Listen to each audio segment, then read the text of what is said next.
नमस्कार, आपका स्वागत है। मित्रों, हमारे हिंदू धर्म ग्रंथों के अनुसार परम पिता ब्रह्मा जी ने सृष्टि की रचना के बाद कालखंड यानी समय को 4 युगों में विभाजित किया था, जिन्हें युग और कलयुग के नाम से जाना जाता है।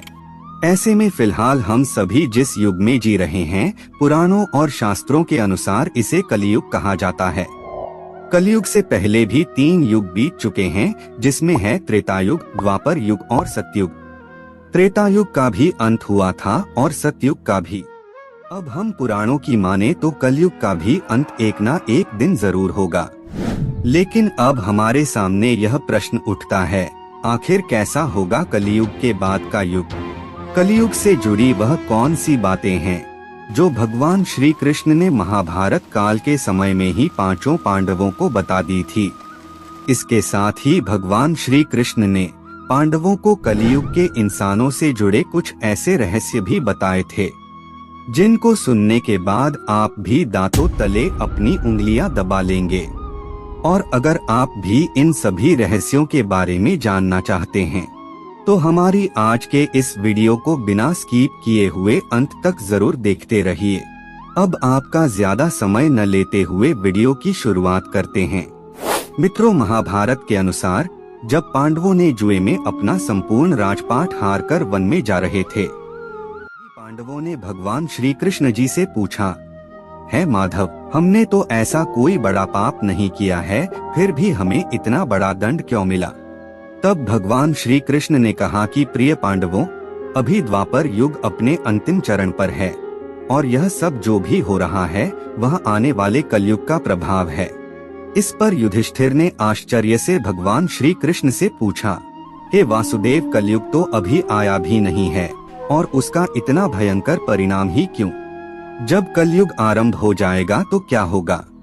तब भगवान श्री कृष्ण ने कहा, आप सभी भाई वन में जाइए और वहाँ जो कुछ भी दिखे वह आकर मुझे बताइए।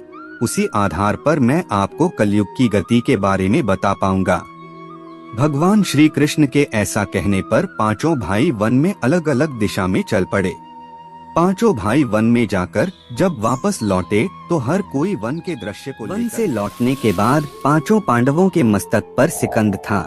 वह किसी उलझन में पड़े हुए नजर आ रहे थे। अब यह सब देखकर भगवान श्री कृष्ण ने कहा, हे प्रिय पांडवों, आप सभी किसी सोच विचार में मगन हैं। मुझे बताएं, अगर संभव होगा तो मैं आपको उसका समाधान अवश्य दूंगा। इसके बाद भीम की उत्सुकता कलयुग के बारे में जानने के लिए काफी ज्यादा बढ़ जाती है और वे श्री कृष्ण जी से कहते हैं, प्रभु, मैंने देखा कि एक गाय अपने बछड़े को इतना अधिक सहलाकर चाट रही थी जिससे उसके शरीर से खून निकलना शुरू हो जाता है, ऐसा क्यों? इस पर श्री कृष्ण कहते हैं, तुमने देखा एक गाय अपने बछड़े को इतना अधिक चाहती है कि उसके शरीर से रक्त निकलना शुरू हो जाता है। तो इसका अर्थ है कि कलयुग में भी माँ बाप अपने संतान पर इतना अधिक प्यार लुटाएंगे कि उसका कभी विकास नहीं हो पाएगा।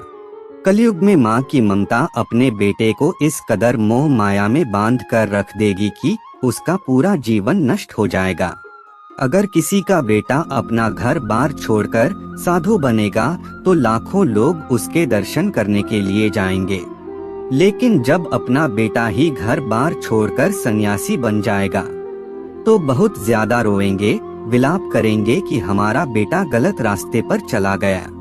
भगवान श्री कृष्ण जीवन की वास्तविकता को बताते हुए कहते हैं कि मनुष्य को यह समझना होगा कि तुम्हारे पुत्र तुम्हारी अमानत नहीं है, बल्कि उनके पत्नियों की है, और तुम्हारी पुत्रियां उनके पतियों की। तुम्हारा शरीर मृत्यु का है और आत्मा परमात्मा की अमानत है।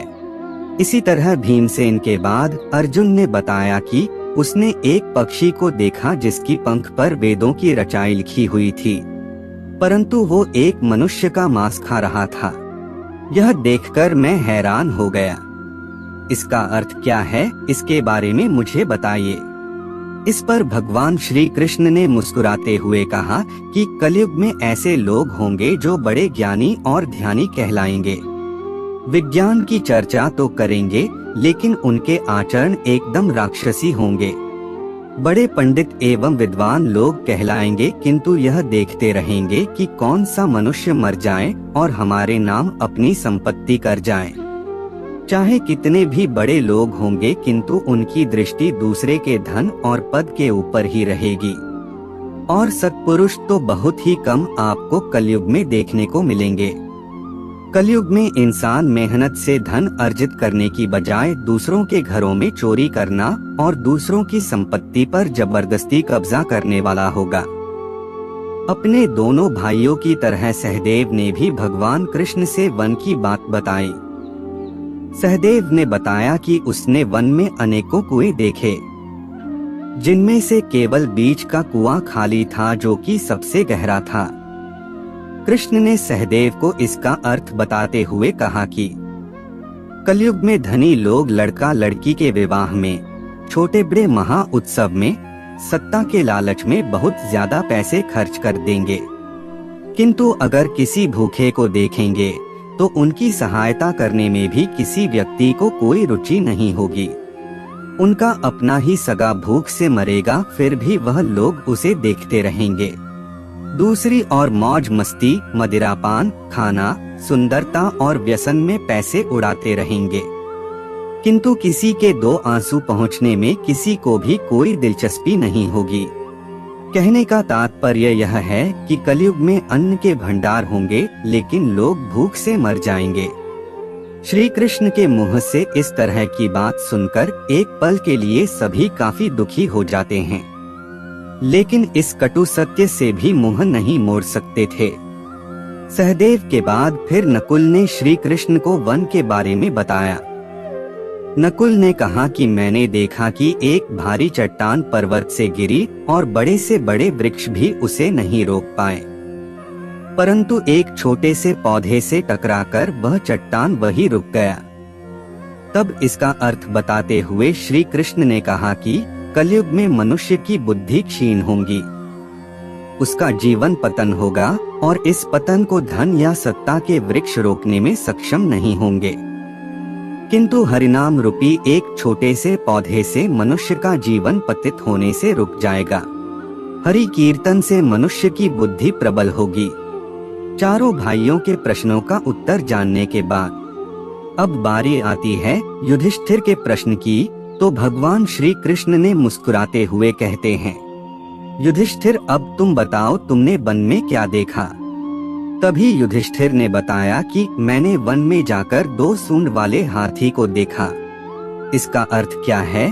कृपया मुझे इस पर अपने विचार बताइए और इसका अर्थ मुझे अच्छे से समझाइए।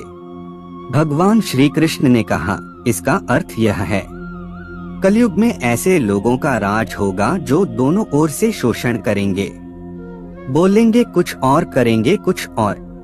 ऐसे ही लोगों का राज होगा। यह लोग दूसरों का शोषण करने का एक भी मौका अपने हाथ से नहीं जाने देंगे और केवल अपने हित के बारे में ही यह हमेशा सोचते रहेंगे। श्री कृष्ण से अपने प्रश्नों का उत्तर जानकर सभी पांडव हैरान थे और कलयुग में इंसानों की स्थिति को देखकर काफी ज्यादा निराश थे। तभी सभी ने हाथ जोड़कर श्री कृष्ण से पूछा, हे माधव, आपने यह तो बता दिया कि आने वाला युग कैसा होगा, लेकिन आप हमें यह भी बताएं कि आखिरकार इस युग यानी कि कलयुग का अंत कैसे होगा। तब श्री कृष्ण कहते हैं कि कलयुग के अंत में मनुष्य की आयु मात्र 12 वर्ष की रह जाएगी। इस दौरान लोगों में दुर्भावना बढ़ेगी। कलयुग की उम्र जैसे जैसे बढ़ती जाएगी वैसे वैसे नदियां सूख जाएंगी और अन्याय से धन कमाने वाले लोगों में बढ़ोतरी होगी। मनुष्य किसी की भी हत्या करने में भी संकोच नहीं करेगा। मनुष्य पूजा पाठ, व्रत, उपवास और सभी धार्मिक काम करना बंद कर देगा।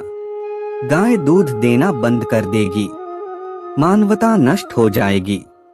लड़कियां बिल्कुल भी सुरक्षित नहीं रहेगी, उनका अपने ही घर में शोषण होगा। बाप बेटी, भाई बहन, कोई रिश्ते नहीं रह जाएंगे। एक भाई दूसरे भाई का शत्रु बन जाएगा। शादी जैसे पवित्र रिश्ते में भी खटास आने लगेगी। किसी भी व्यक्ति की शादीशुदा जिंदगी ठीक से नहीं चलेगी। पति पत्नी एक दूसरे से बेवफाई करने लगेंगे। कलयुग के अंत के समय में समाज हिंसक तरह से हो जाएगा। जो लोग बलवान होंगे उनका ही केवल राज चलेगा। और जब आतंक अपनी चरम सीमा पर होगा तो मैं स्वयं कल की अवतार लेकर पृथ्वी से समस्त अधर्मों का नाश कर दूंगा। फिर से धरती पर धर्म का बोलबाला होगा। मनुष्य भौतिक सुख की जगह मानसिक सुखों पर बल देगा। मनुष्य में एक दूसरे के लिए नफरत की कोई जगह नहीं होगी। चारों ओर प्यार ही प्यार होगा। मानवता की स्थापना होगी और मनुष्यों को परम ज्ञान की प्राप्ति होगी। लेकिन सतयुग आने में अभी काफी लंबा समय है। तो क्यों ना हम सभी लोग अपने धर्म और कर्म से सतयुग की तरह जीने का काम करें। ग्रंथों में भी इस बात का वर्णन मिलता है कि कलयुग में जो लोग धर्म और कर्म पर विश्वास करेंगे उन्हें सतयुग की तरह ही सुख की प्राप्ति होगी। इसीलिए अपने जीवन को सुखी बनाने के लिए आज से हरि का नाम जपना शुरू कर दें। तो दोस्तों, फिलहाल इस वीडियो में इतना ही। हम उम्मीद करते हैं कि आपको हमारा यह वीडियो पसंद आया होगा। यदि आपको वीडियो पसंद आया है तो वीडियो को लाइक करें, कमेंट में जय श्री हरि अवश्य लिखें और साथ ही इसी तरह के इंटरेस्टिंग वीडियो देखने के लिए चैनल को सब्सक्राइब जरूर करें।